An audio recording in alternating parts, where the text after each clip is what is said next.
변호사가 뭐 돈을 버는 것도 중요한데 변호사가 어떻게 보면 가장 가져야 될 마음이 억울하고 불쌍한 사람 좀 도와줘야 되지 않을까 이런 마음을 다시 한번 느끼게 됐다. 진심으로 의뢰를 대하고 도와주고 싶다. 이런.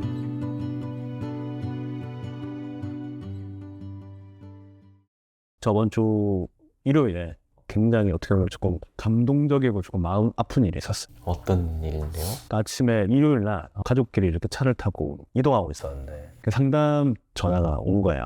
상담을 쭉 해드리는데 내용이 뭐냐면 애기 딸 3명이 있는 아버지인데 여러 가지 사업에 실패하시고 이래가지고 지금 무직 상태시고 어려우셨나 봐요. 다이소 같은 마트 있잖아요. 거기서 이제 애들이 장난감 같은 거 되게 갖고 싶었나 봐요. 그래서 그거를 그냥 가지고 나오고 계산을 안 하고 그래서 이제 이제 CCTV나 이런 데서 이제 확인이 돼서 이제 신고를 하셨겠죠. 그러면 이제 보통 절도 사건 같은 경우에는 결제를 안 하고 나왔으니까 이 사람 동선을 CCTV 따가지고 추적을 하거든요. 그러면 시간이 꽤 걸려요. 보통 한 2달 나를 특정하는 시간까지. 그래서 어떻게 이제 이 아버지를 찾아서 이제 경찰서 연락이 온 거예요. 당신 인정이 절도죄로 지금 수사 중인데 당신이 혐의가 있는 것 같다. 출석해서 조사를 받아라. 그렇게 이제 전화를 받으셔가지고 너무 놀라신 거예요. 혹시나 이거 이제 잡혀가면 어떡하나, 애들은 어떡하나. 사실 이거 금액이 그렇게 크진 않았거든요. 그런 마트에서 물건 해봤자 10만 원도 안 하겠죠. 근데 이제 경찰에서 처음 연락 오고 너무 겁이 나는 거예요. 상담을 쭉 진행하는 과정에 제가 이제 어쨌든 조사 받을 때 참여해드리고 의견서 잘 제출하고 합의 진행되면은 충분히 기소유예도 해볼만 하겠다. 그래가지고 쭉 안내를 드리고 이제 수임료를 안내를 드렸는데 지금 너무 이제 돈이 없으시단. 그래서 지금 대출도 알아보고 있는데 이제 대출료고 해봤자 사실 무직 상태니까 나올 게 없겠죠. 거의 사채, 뭐 일수 이런 거겠죠. 그래서 그거를 받으시려고 하는데 제가 너무 좀 마음이 찝찝한 거예요. 그럼 그렇게 하시지 말고 제가 그럼 길게 분납으로 결제를 받아 드릴 테니까 대출 받지 마시고 저한테 이렇게 진행을 하시자. 수익료도 진짜 거의 최소한으로 낮췄어요. 너무 사정이 안타까우신 것 같아가지고 그렇게 말씀을 드렸는데 돈을 조금 구해보시고 연락을 주시겠다 했는데 연락이 한동 없으셨어요. 근데 그걸 이제 제가 통화하는 걸 옆에 우리 첫째가 들은 거예요. 첫째가 6살인데 아빠 무슨 일이야 이렇게 물어보길래 저는 그냥 가만히 있는데 와이프가 질문을 한 거예요. 어떤 아저씨가 이런 물건을 훔쳤는데 애들이 있어. 그리고 물건 훔친 거에 대해서 벌을 받아야 될까 안 받아야 될까. 그 아저씨가 돈이 없어가지고 물건을 가져왔는데 이거 벌 받아야 될까 안 받아야 될까 이렇게 엄마가 물어본 거예요. 그래서 아빠가 그거를 도와주려고 한다. 그랬더니 첫째가 하는 말이 일단 잘못을 한 거는 벌을 받아야지 이렇게 한 거예요.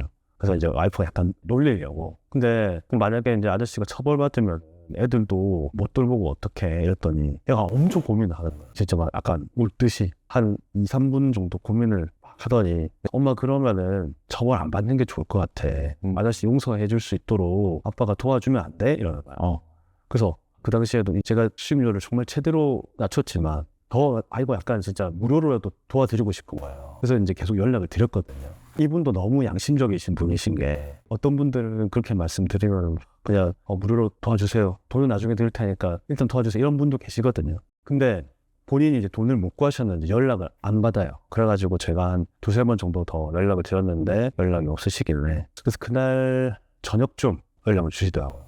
자기가 돈을 아무리 구해봐도 어느 정도의 금액은 들어야 진행이 될 것 같은데 그냥 먼저 변호사님이 도와주시고 나중에 돈을 드린다는 게 자기 양심상 허락되지가 않는다. 그래서 연락을 못 드렸다. 혼자 조사받고 오셨다고 하시더라고요. 그래서 제가 앞으로 어떻게 진행하시는 게 좋을지에 대해서 설명을 쭉 드렸어요. 그렇게 하시면 가능할 것 같고 혹시나 만약에 도움 필요하시면 연락 주시면 제가 언제든지 상담해드리겠다. 그렇게 하고 전화를 끊었거든요. 제가 조금 도와드리고 싶었지만 이제 어쨌든 혼자 조사받고 오시고 해서 아쉬움은 있었는데 그리고 그 다음 날인가 첫째가 이제 장난감을 가지고 놀더니 저를 보면서 갑자기 생각났다는 듯이 물어보는 거야. 아빠 그 애들 장난감 가져간 아저씨 어떻게 됐어? 아빠가 도와줬어요? 이런 거야. 근데 이거 아빠가 다시 도와주고 싶었는데 이렇게 돼서 아빠가 못 도와주게 됐어. 그럼 아빠가 그래도 꼭 벌 안 받도록 아빠가 꼭 도와줘야 돼? 이러는 거야. 어떤 말을 하냐면 처음이니까 한 번은 용서받아야 된다. 만약에 또 그런 일이 있으면은 용서해주면 안 되지만 첫 번째니까 아빠가 꼭 용서받도록 해줘야 돼? 이러는 거야. 그래서 어떤 생각이 들었냐면 우리가 이제 기소유예 처분이라든지 이런 것도 첫 번째는 용서를 해주거든요.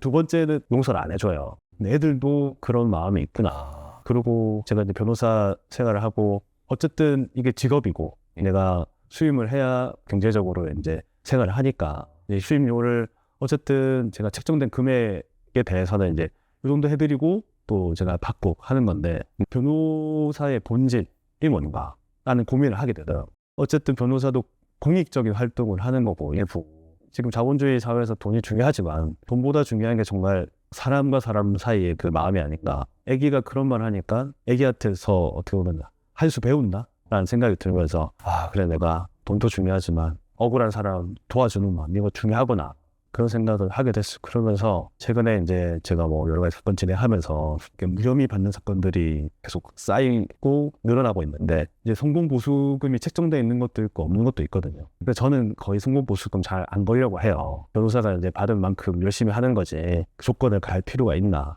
성공보수가 전혀 없어도 이 의뢰인이 정말 억울한 혐의를 받다가 무혐의로 되면 너무 기뻐요. 진짜 이제 그걸로 다 내 성공보수를 다 받는 것 같은 느낌. 지금 제가 뭐 변호사업을 오래 하진 않았지만 이 마음을 조금 오래 지켜나가야 되겠다는 생각을 했어요. 애들한테 배웠어요 이번에. 그분이 경찰조사에서 어떤 말을 했었을 것 같나요? 아마 자백이죠. 제가 처음부터 말씀을 드렸거든요. 본인도 알고 계시니까 빠르게 인정하시고 그리고 합의가 중요하다. 빠르게 합의를 하시고 여러 가지 이제 선처를 받을 수 있는 양형 요소 있으면은 적극적으로 좀 제출하시면 좋다. 이렇게 설명드렸는데 아마도 그 내용 그대로 자백을 하시지 않았을까 싶어요. 이게 결론 나려면 최종 결론 날 때까지 한 달 정도 걸릴 것 같은데 어떤 어려움이 있으면 연락 달라고 했는데 결과 나왔을 때 꼭 연락 한번 주시면 좋겠어요. 좋은 결과로 마무리되면 좋겠습니다. 한 달 뒤에 동심을 지킬 수 있는 것 같나요? 될 것 같아요. 왜냐면 이분이 워낙 제가 봤을 때 지금 조금 경제적으로 힘드신 거지 정말 양심적이고 착하신 분 같았어요. 그러니까 저한테도 그렇게 막 뻔뻔하게 하시지 않고 그렇게 하시는 걸 보면 그 마음이 전해진다면 저는 꼭 선처를 받으실 거라고 생각해요.